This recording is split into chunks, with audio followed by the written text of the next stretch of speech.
Hello, everybody, and welcome to Hash Rate. My name is Mark Jeffrey. My guest today is Ken Miyachi of Bittensor Subnet 34 doing deepfake detection. Hello, Ken. Hey, Mark. Thanks for having me on. You're doing something that I thought is very relevant and super interesting, and that is deepfake detection. So you can look at a picture, or maybe even audio. I'm not sure if it's audio as well, but you can look at a picture for sure, and your subnet will come back and tell me whether that picture was generated by AI or not. Yes? Correct. Yeah. We're essentially a platform focused on deepfake detection, and we're leveraging Bittensor's open, free competition to enable the improvement of models that essentially classify between real and AI generated. Currently, it's only images right now, but we plan to expand to video, audio, kind of all digital content that is proliferating on the internet. Yeah, because I mean, we've all seen the video that's been making the rounds in the last 24 hours of Biden and Obama. Right? They were at the funeral, and they're like whispering to one another. So everybody's trying to read their lips and see what they're saying. And somebody generated, fake dialogue for them in the voices of, Obama and Biden, and it's super funny. But anyway, so because I was thinking like this is becoming like everybody knows that's a joke, but we're now quickly moving to a world where we might not be able to tell what's a joke and what's not. Because if I didn't know that was a joke, I might have thought potentially it was real because the voices sounded right, So yeah. 100%. Yeah. I've seen a ton of different, deep forensic analysis, like lip reading, what are they saying, and AI generated voices for that video of Biden and Obama talking. But another thing that went viral yesterday was an AI generated video of a guy talking about Tim Waltz and making some pretty egregious accusations about him, and it was AI generated completely.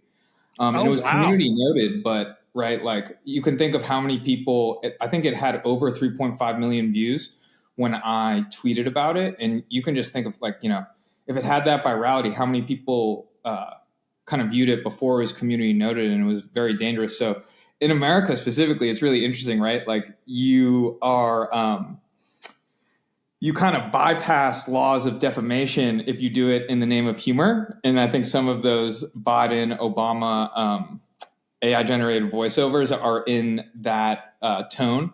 But then, the line is very blurry when you get into kind of malicious or kind of negative consequences of what this type of AI generated content can produce.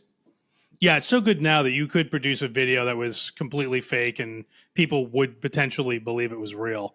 So if it's not obviously parody, and even in the case of obvious parody, some people still don't get that it's parody. So yeah, I think having something which tags the video, AI generated, like a little watermark in the corner or something, just to make sure everybody knows. I think we're gonna quickly see that being mandated by law, and I actually agree with that. I don't have any problem with that at all. So I think that we should live in that world where things are clearly tagged. So let me ask you a question. So so with your subnet, is there a user interface that any user can go to right now and upload a photo and try it out? Like how do people use your subnet? Correct. So there are 4 different applications that you can interact with that are live today. You can basically use and we'll get information from the collective intelligence of our subnet. So the first one is kind of as you described, bitmindid.com. You can go simply drag and drop a photo. You'll get a bunch of information about the distribution of essentially inference that the models on our subnet are classifying the image as. Then we have a browser extension, which kind of, as you mentioned prior as well, if you hover over an image, if you're scrolling through X or any social media site, even Google, it will essentially overlay a little tag, whether it's real or AI generated. And then we have a couple of different bots, both for Discord and X, where you can essentially prompt it and it will respond as either an X reply or a Discord message. Wow. So that's 4 choices that you have right there. So that's pretty good. What does the usage look right now? Is the usage? I imagine right now the usage is pretty low. So it's kind of early days, but what sort of usage are you seeing? We launched about 2 months ago, and we're seeing pretty consistent, steady growth in users. So everything's free. We don't have sign up. And what we want to do is just maximize the distribution of this. We want to get this in the hands of consumers and say, hey, use it. This shouldn't be controlled by the government or like a large centralized company. This is for all of us to contribute to. And so what we do have metrics on is requests per day. And so what we've seen kind of steady growth when we first launched from, 0, but we were getting around 1,000 when we first launched. And now we've seen it grow to like 8 to 10,000 per day. Wow. Okay. So that's pretty healthy. Yeah. Cause I think you make an interesting point. The sort of flip of this universe of labeling things as AI generated is that if a centralized entity is controlling the AI that is doing the labeling and they're malicious, and they, for example, something like the Hunter Biden laptop, right? We know that at this point that 50 government spokespeople, spies, intelligence personnel lied about the veracity of whether that laptop was real or not. I think we can assume that probably if those same people were in charge of an AI that was mislabeling something as AI when it in fact is real, we could have a problem in the other direction. So I think it's pretty important that you have something like Bittensor, which is sort of uncensored, open, free, and clearly untampered with AI. Deciding what these things are and are not, right? Make sense? Yeah. You disagree? No, yeah. You said a couple really interesting things there. So the first thing, I'll go kind of in reverse order, but talking about censorship, right? Like, I think everyone, it seems to be in the mainstream zeitgeist that we need identification of types of content or media we're consuming.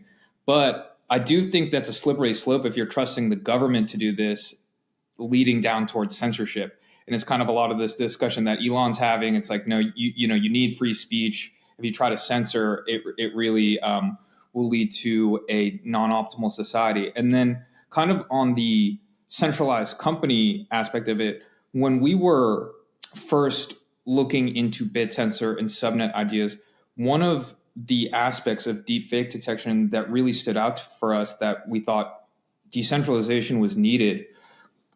You have these large AI companies on the generative side, and most of them are also looking into kind of detection. WorldCoin actually just announced today that they had their conference and they just announced a detection solution for deepfakes.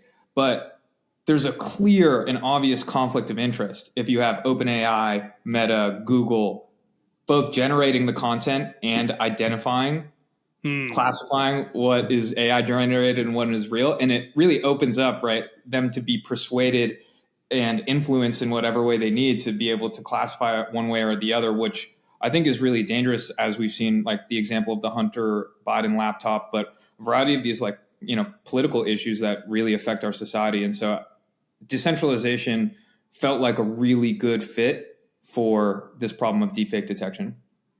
Hash Rate is sponsored by Ledger. With the announcement of Ledger Flex and Ledger Stacks, Ledger gives you the best security on the planet for your crypto and identity. Ledger Flex and Stacks drive an e-ink screen with the same secure chip that's in your credit card and passport.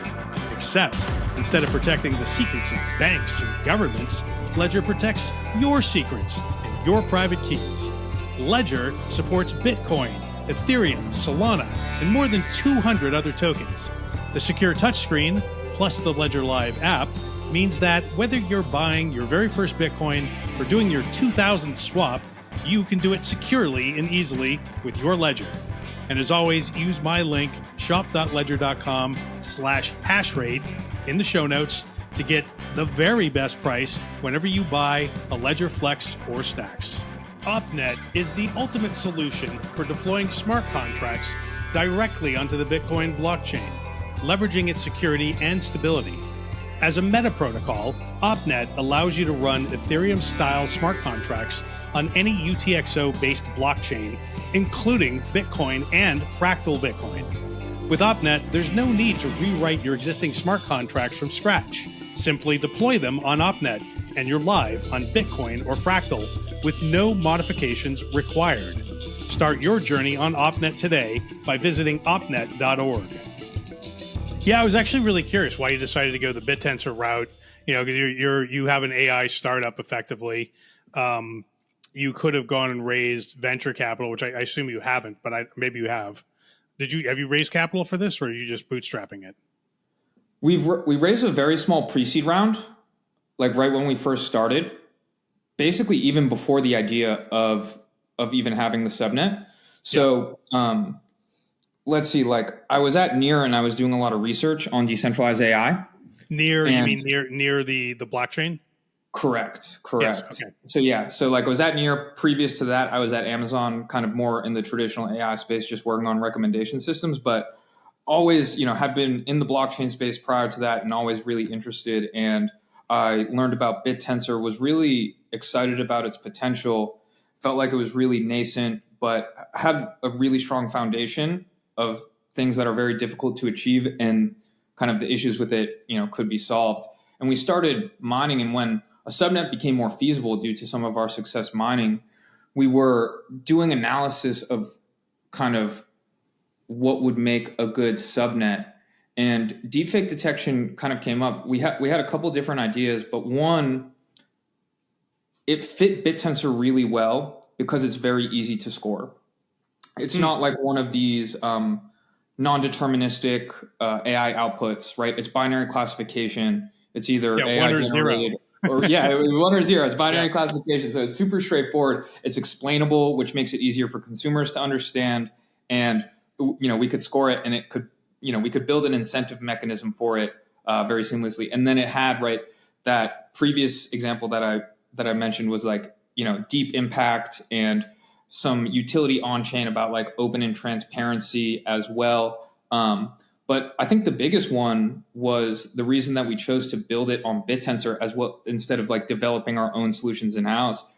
We're still developing models. All we're doing is open sourcing them and saying, hey, you as the global Bittensor miner community, you improve on this.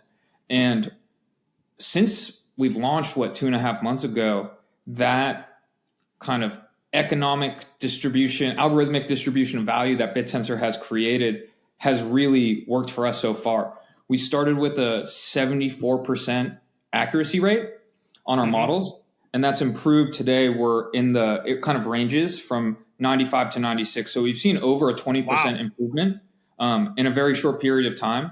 And so that aspect, kind of open free market competition being the most optimal and high velocity way of improving, was really fascinating. And at least in the small sample size, we've seen it work really well. Yeah, I was curious what your hit rate was, because it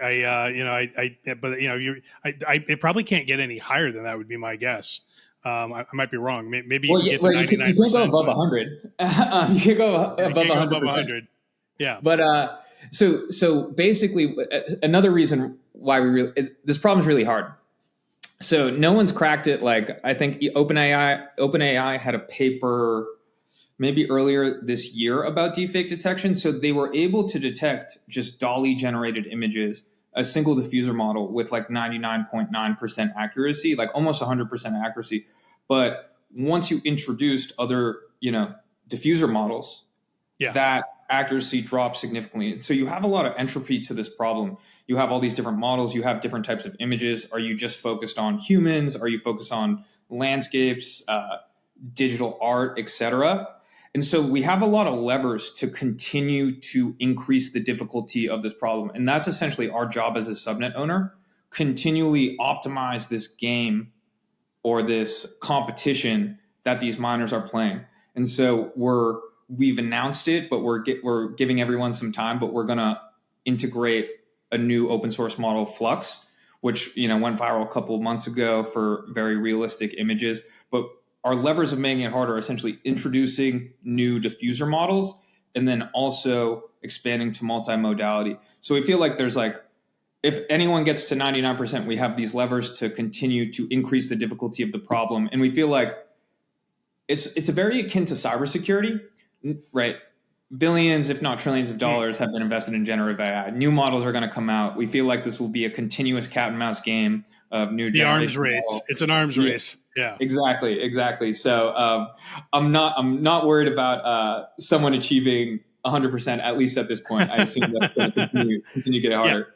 And when you say multimodality, that's where you'll introduce audio. You'll look at audio and see if that's deep fake, right? Things like, I mean, what else is there other than audio? I guess is video and So audio. right now we're just doing images, and yeah, like kind of what you said. Really, it's about video and audio. From our we've already been conducting research and some implementation work around this. What we found in just our brief results is that video is actually easier to classify than images. Essentially, there's just more data. You're dealing with physics. You're dealing with like lighting and all these different components that I think are obvious. Just like generative video is harder to create. I think it hasn't reached that level of fidelity that images have yet, but I think it will soon get there. But currently, we've been able to see some really interesting results in terms of performance and accuracy without like anything super, super robust. And then when you bring in audio, it kind of makes any like malicious or deepfakes even harder to bypass detection, because now you're dealing with like lip syncing and tone of voice. Like I think the more data you add to it, the more opportunities there are to detect anomalies that will allow you to classify whether it's real or AI generated. Well, I can tell you that when AI first, came on the scene and we were seeing all the Dolly images, at first it was very difficult for me personally to tell the difference between AI images and real images, right? They were so good. They were so shockingly good out of nowhere that at first you weren't really sure. But as time has worn on, now when I look at an image, my brain goes, oh, that's AI, right? Whereas that took a little bit of time. So somehow I think everyone's had this, largely has had the same experience, right? We don't really understand why we know it's AI, but we just we feel it in our gut now, right? So we've adapted our brains. It's like the Borg where they adapt, right? It's kind of like that, just with our brains with AI. Do we know why the algorithms on your side detect AI, or is it just sort of the neural net figures it out the same way our neural nets have at some level? Do you guys understand how the deepfake detection works or not? Yeah, yes. I would say to a larger extent than we understand the generative AI models, right? Like, Yep. Maybe the first point is that I think detection doesn't work the same way as generative AI models, in that if you just dump a whole bunch of data and compute at it, you won't see this like linear improvement in return like you would with generative solutions for detection. So there's a couple of different techniques that have been used by state-of-the-art academic researchers to do this stuff. And we've open sourced these models that we're kind of giving to folks and allowing them to improve upon. What we started with was a model called NPR, Neighborhood Pixel Relationship. And so that's pretty straightforward, right? It looks at groups of pixels and tries to identify anomalies in basically different convolutional parts of the picture to determine whether these patterns have been generated from AI or there's no anomalies and it comes from like a real source. The other one, which is I think a little more robust and abstract, is a model from a paper called Deepfake Bench, which was like a deepfake detection benchmark for just human faces. And the model is called UCF, and that does a little more of, I would say, like robust analysis. But the theory behind it is that it tries to identify and generate features that are generated from specific models. So when you're training the model, you're also passing in the metadata of what model this came from. And then what the model is essentially trying to learn is a feature space that is specifically associated with pictures generated from that specific model. And by doing so is then able to maybe generalize across the board, real versus fake across a variety of different models. So there's a lot of different theories around it. There's even more that people are exploring. There's the space of like frequency analysis. There's like RGB histogram analysis, essentially measuring the velocity and the intensity of your like color spectrum in your image. And sometimes there's different patterns in that. So there's much more, at least at this point, theory that goes into the detection than just, dump a lot of compute and well-labeled and high fidelity data at it, and then it will improve. So there's some, but there's definitely some not full explainability yet as well. Okay, so let's talk a little bit about the specific BitTensor related issues and details that go into what you're doing. So for people who don't know, the BitTensor universe is divided into roughly 50 subnets, of which you are one, and each subnet focuses on a different AI problem. And the way it works is the subnet owner defines the problem to be solved. In your case, detect deepfakes of images. And then there are two parties, the miners who are trying to solve the problem and compete for the TAO rewards that are emitted to this subnet, and the validators who are sort of like the judges in the Hunger Games, right? So the miners are the contestants in the Hunger Games. The validators are the judges who decide, you validator, or sorry, you miner 5, you have won this round, so the majority of the TAO goes to you, or however it's divided up. But basically, they're the winner, so they get the most. So how many validators and how many miners are there in your system, A? And B, how do you know that there's not like sock puppetry going on where, look, I got a miner over here. Oh, I'm a validator. It looks like my miner won again. I can't believe that. Right. Because I think there's some fear that that's going on in the BitTensor universe. So tell me, is that happening or is that not? And if not, why is it not happening?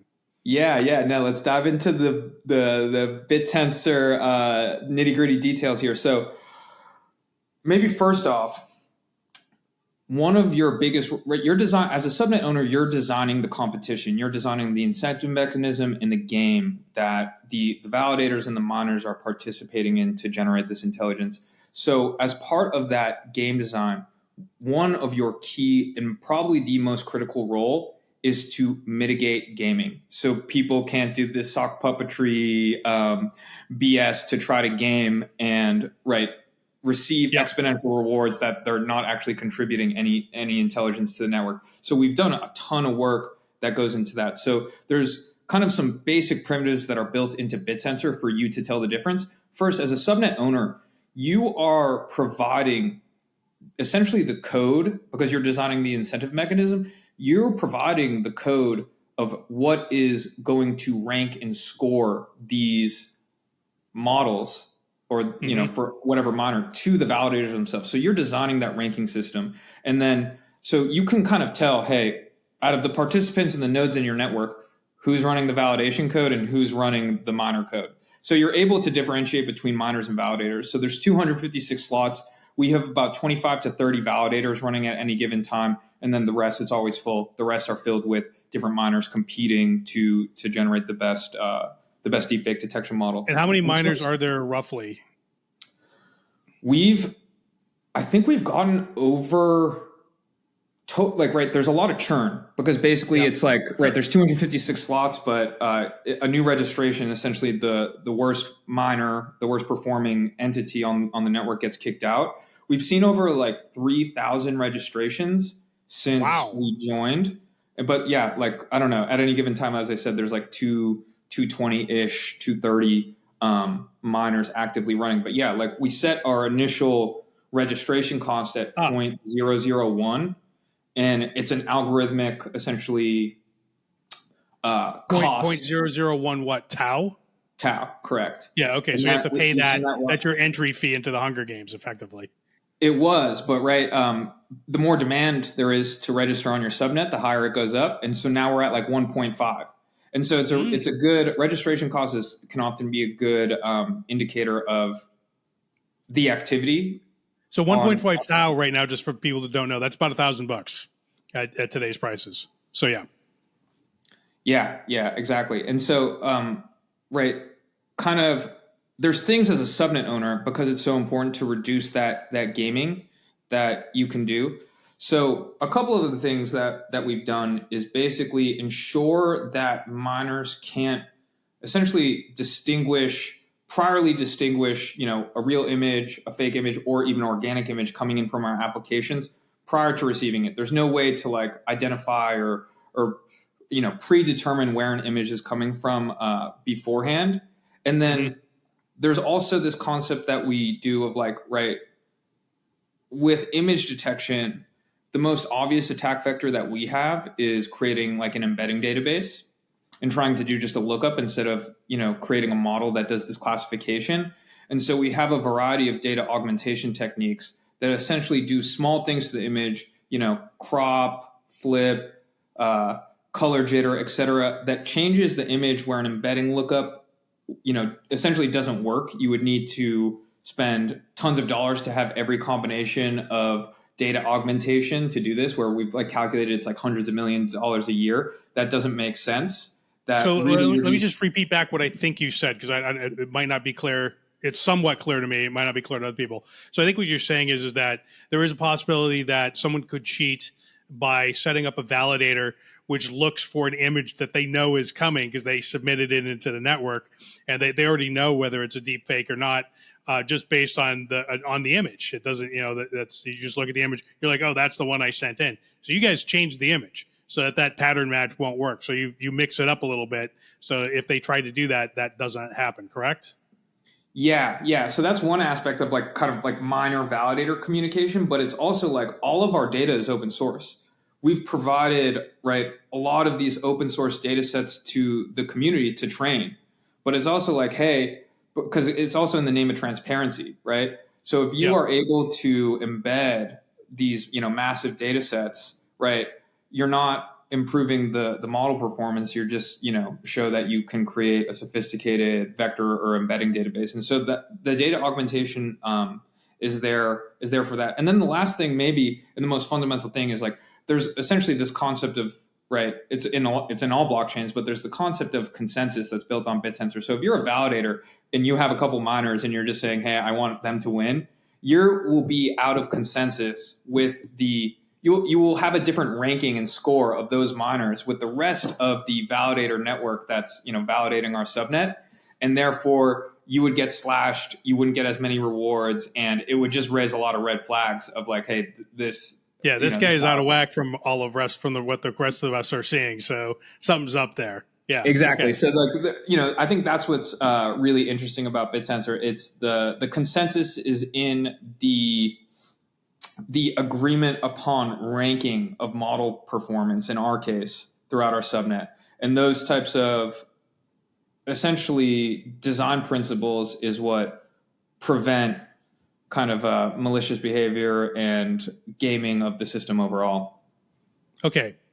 All right. So you are, as the subnet owner, receiving TAO rewards every block for running the subnet. So some portion of the TAO goes to you.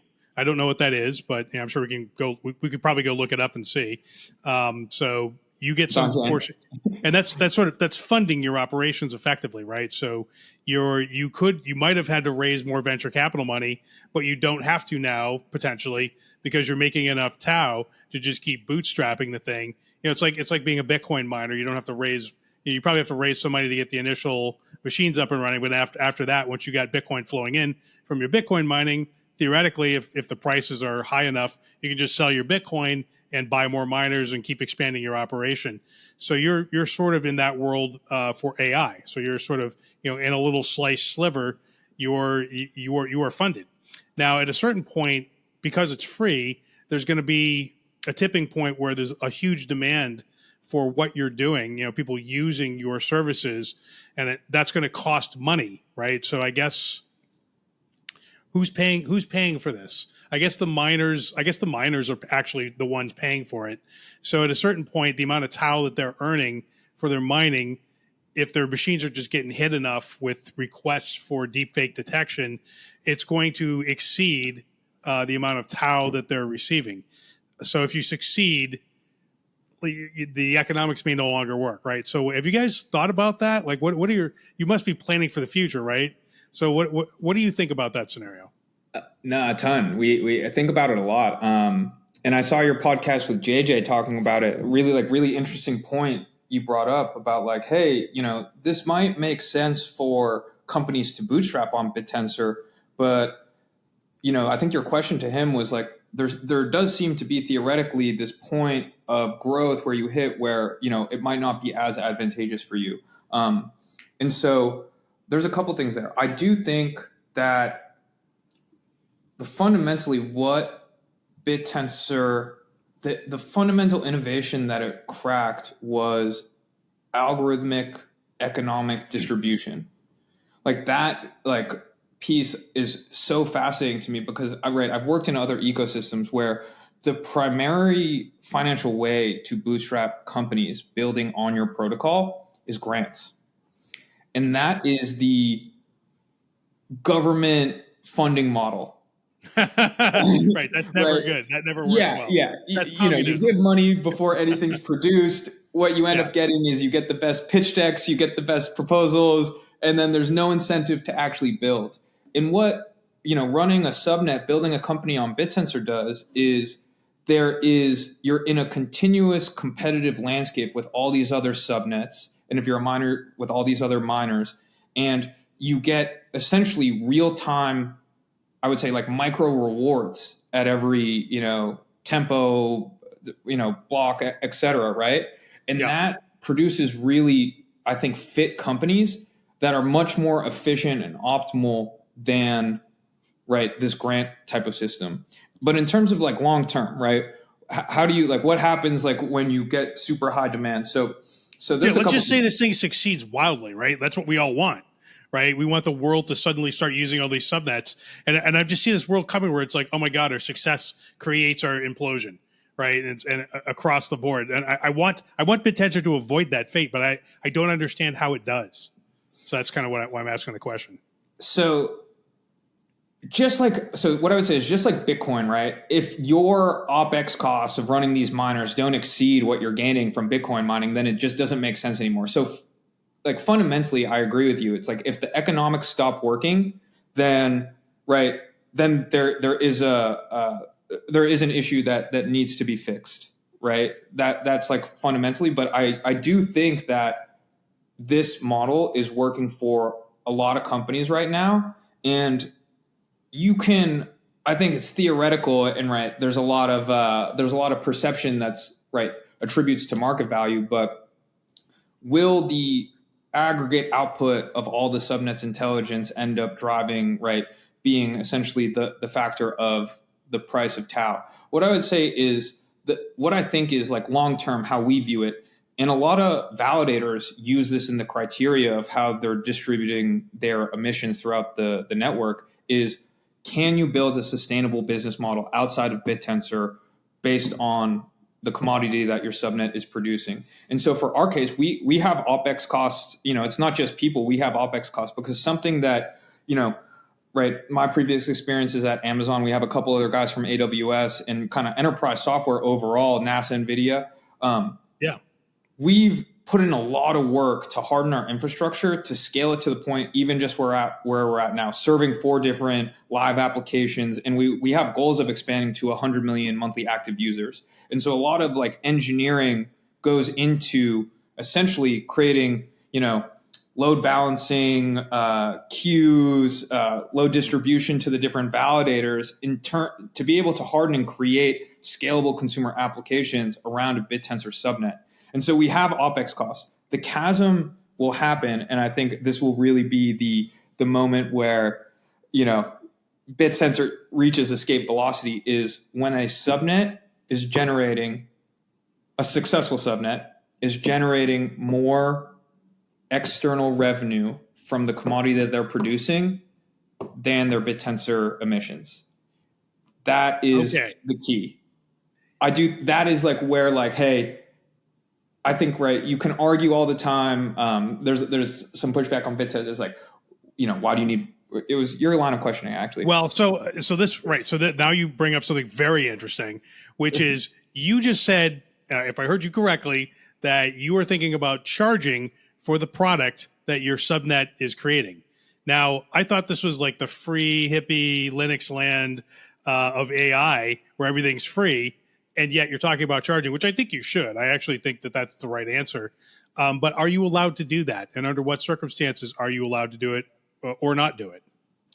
Yeah, I mean, it's definitely free hippie land, but it's a capitalist open market free hippie land, right? Like you can do whatever you want, right? But like, will market perception like it? Like, if you have some like aggressive paywall, like will people like that, and will you keep getting subnet emissions? Like how will the community perceive it? So I think Bittensor's bet is that like the open market is going to kind of create an equilibrium of optimal behavior. So yeah, you can charge for this stuff. I think there's kind of twofold here.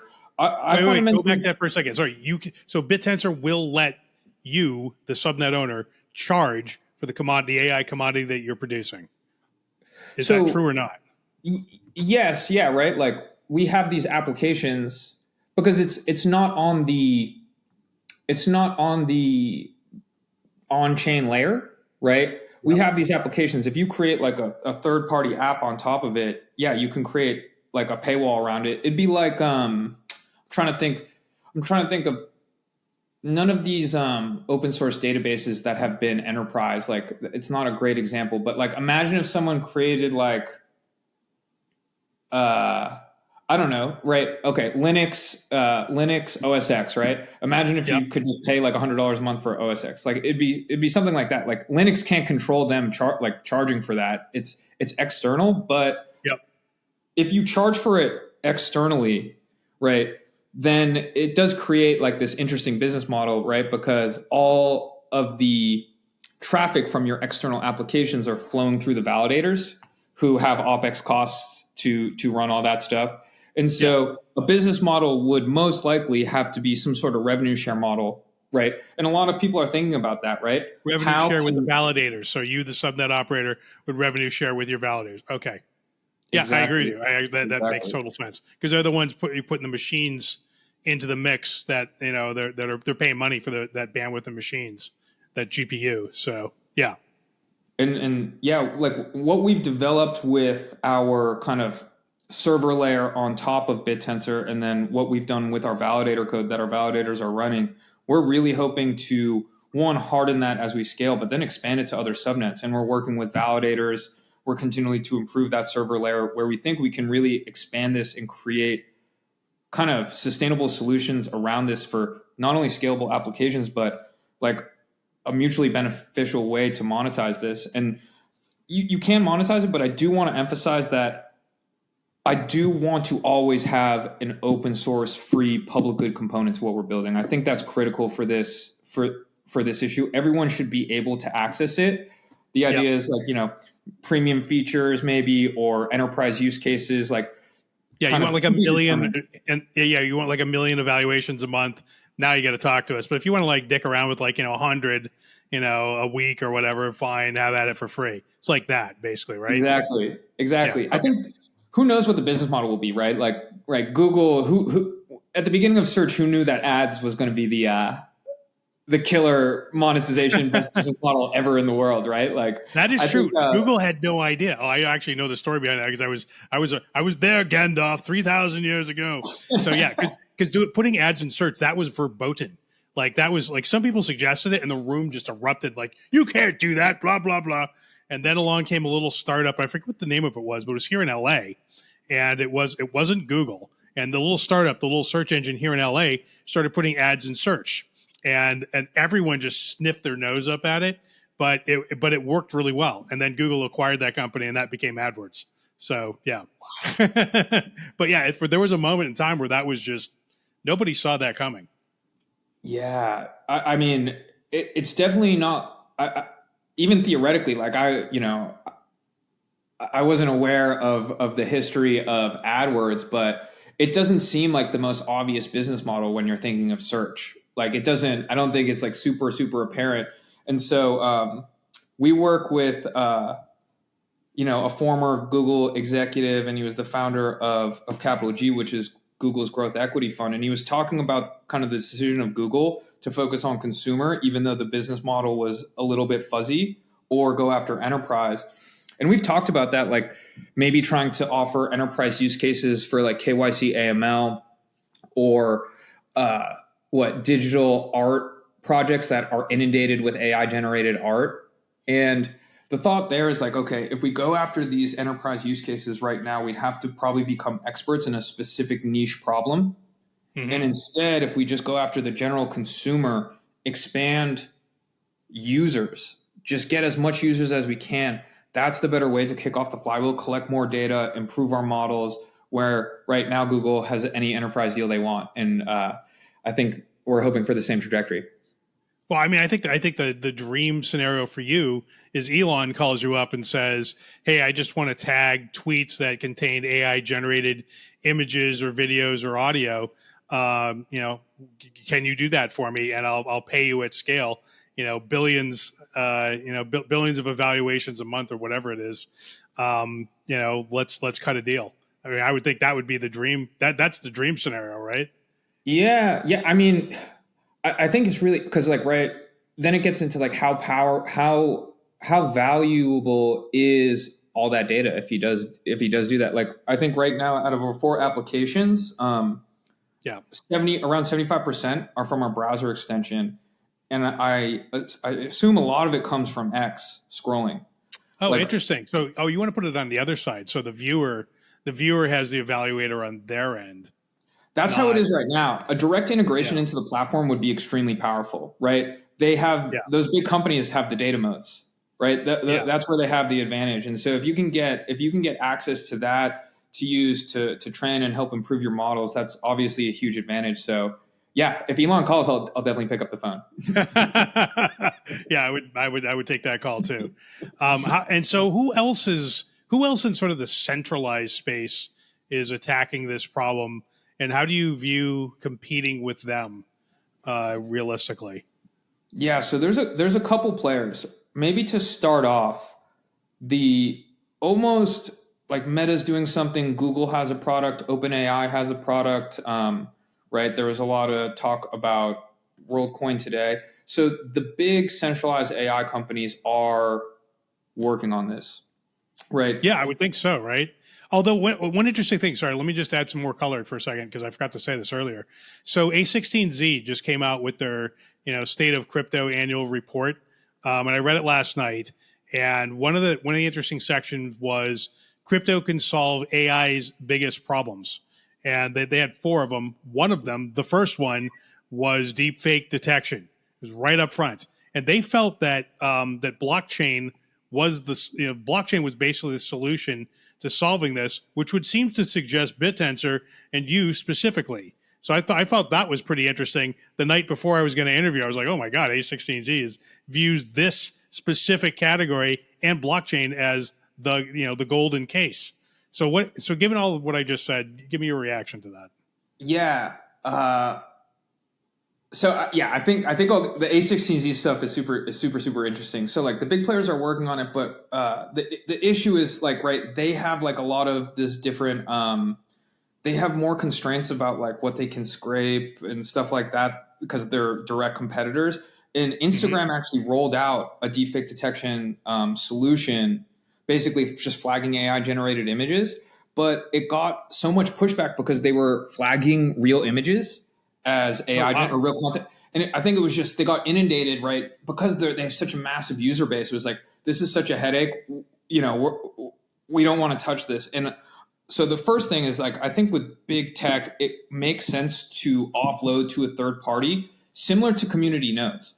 It's like, hey, like X is like, this is just the community. And I think for deepfake detection, it's kind of the same thing. Like, hey, this isn't us. This is right, an open, transparent, in this case, decentralized approach to just like flagging this type of content, like try to figure it out with the community, or in this case, like, right, these decentralized miners. So there's a couple startups working on it as well. There was like a YC company that was working on it. I would say most of those type of earlier stage are focused on enterprise. There's very little consumer like just tools for everyday consumers to use and identify that stuff. And then in terms of A16Z, so not only did they put out the state of the crypto report, but maybe a couple days earlier, they had a podcast on like A16Z, the A16Z podcast, and they had it with a guy who he had been working on deepfake voice for like over 10 years. And they were talking about, right, the different solutions for this. And I do think, to their point, kind of verifiability has a huge influence and impact, I think, in this space of AI. Like verifiable AI, blockchain, and I think some of these cryptographic primitives have huge implications to really, really help out. But they talked about, I think a lot of people are approaching it from more of like a watermarking C2PA angle. So I do think that is part of the solution. But what they highlighted that really it agreed with our thesis, and I was super pumped when I heard it, is that so first, right, you're essentially relying on malicious actors or the bad people to abide by your standard, which is never the case. But I think the more compelling reason that they didn't think this watermarking solution was the end-to-end kind of problem solver here was because there's degradation of the watermark over time. And they use an example of a Joe Biden deepfake that fooled a lot of people, and it was actually watermarked in the original AI generated generation that was used to create it, but then it was kind of chopped and edited over time, where that watermark was basically gone by the time it was given to consumers. So the entropy of and you can think of images like copy of a copy of a copy of a copy kind of thing. I take a screenshot of this thing. Is the watermark still upheld? What? Right. But so it's so difficult. Where I do think, right, we want to work with C2PA for sure. If there's a watermark in there, right, we want to be able to identify that and be able to classify it based on that in the most efficient manner. But I do fundamentally believe you need something on the kind of pure identification side that can just be the widespread catch-all of, there's no watermark here, there's no attestation anywhere. What is this? What do you need? And so I think that's one piece, kind of the AI detection to solve the generative AI deepfake problem. And then the second is the consumer angle that I touched on before. I think the lack of consumer tools here, kind of obtaining the consumer market in this space will be really big, and also a huge public good for society. Not only, right, are deepfakes a problem, but trust in traditional media is at an all-time low, right? And then combined with the generative AI, it's really this amplification of distrust. You don't know, right? I think a lot of people are questioning if they see something real now. Is this a deepfake? And then, do we want to be in that world where you're questioning everything you look at? I think some real-time quick tool to be able to identify that information is really, really important. Hugely, hugely, hugely important. You're doing the Lord's work. That is for sure. The world needs this for sure. So I want to talk a little bit now about dynamic TAO. And I got into this. I was on a space from BitGet a day ago with some other Bittensor folks. JJ was on. Allah was on that one as well. So it's the first time I've met him, who's one of the founders of Bittensor. And the subject came up of, I felt, or I continue to feel, that there needs to be a natural marketplace for deciding which subnets should get more TAO rewards and which should get less. And that marketplace needs to somehow mirror a real world marketplace where normally the companies that live make a lot of money and the companies that die don't make money, and that's why they die. But, in sort of the friction-free emissions world of blockchain, it's entirely possible that a subnet will just stay alive because it's voted into existence by its peers, but nobody's really using it. Nobody really cares about it. It's not really providing value. And in a natural world, that should die. Now, dynamic TAO is supposedly the mechanism which creates a marketplace. So you take your TAO and you convert it into dTao, and that's how you continue to earn TAO emissions as just a regular holder of TAO. And basically by converting into dTao for subnet 34, let's say, I'm now sort of betting on your subnet as being the one that wins this competition of usage. But what I don't know is how is your usefulness determined in the dTao universe? Because it feels like it should, the price of the dTao for subnet 34 should go up if there's a large demand for deepfake detection, which I would assume mean traffic, but I don't think they're measuring your traffic. So how is this a legit marketplace? Do you understand how this is supposed to work and solve this problem?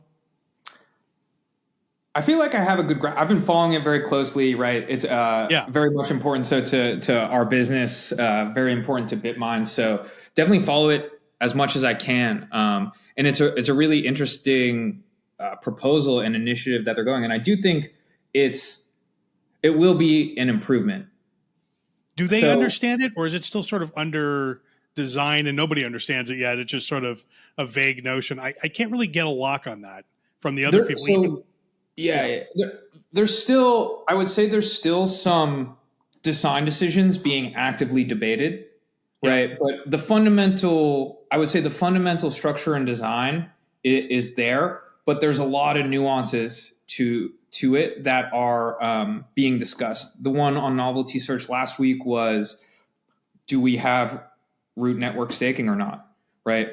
And then I remember some previous discussions were about what happens to the registration cost, which is just locked, of subnet owners that were prior to dTao, right? right. So there's a, like I relate it. There's a lot of backward compatibility problems, which is always difficult, right? You know, making sure you're backwards compatible, but there's a lot of stuff like that. But I think the fundamental, at least foundational design, is there, and what it's trying to is like exactly what you said, relying on the open free market to determine that. And so kind of what you said, it's like, hey, right, in a purely free market, the demand for deepfake detection should therefore drive, right, essentially emissions on the subnet. And I imagine, right, you're introducing entropy, right? More people have more say. And so I think maybe the pessimistic view is that direct democracies don't work. And right, the loudest person, tragedy of the commons, like the loudest subnet owner will win. But Right. I do think it will stabilize over time, like trusting in the open free market. That's kind of like, I was thinking about that and I was like, no, like you really have to trust, like free markets are an extremely they work, right? So like, if you put it another way, if 50% of the demand in all of Bittensor is for deep fake detection, then 50% of the TAO emissions should flow to subnet 34. That's my position. So, and I don't know how the rest of I think that would happen too. I think that would happen in that world, because hear this out, right? So let's say we succeed in implementing our vision of scalable consumer applications for deepfake detection, and we're getting hundreds of millions of users, every day. We're integrated with all the major social platforms, and then we're charging, some per API call, basically, right, on an enterprise level for usage of that service, right? We have revenue share with all the validators. Okay, now they see that they're getting money from us. Okay, therefore, right, they want to kick off that flywheel, more application usage. It's really this flywheel. You get more application usage. That drives additional revenue to the subnet. More miners, more AI developers now want to create models for your subnet.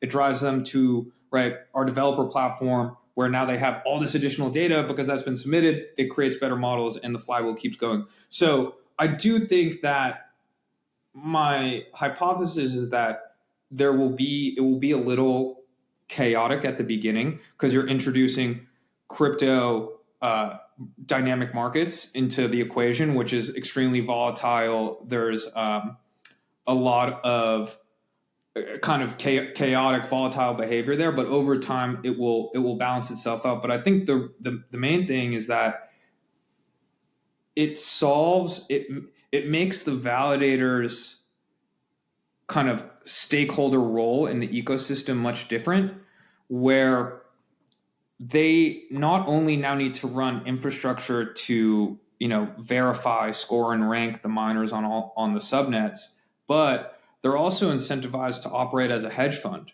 and essentially pick and try to invest in the best price value subnets. So yes, it's really hard right now. I think it's hard to bootstrap a subnet, right? It's and I feel for the validators too right now. You have 50 different subnets being like, hey, like I'm doing something really valuable. Like, pick me, daddy, pick me. Yeah.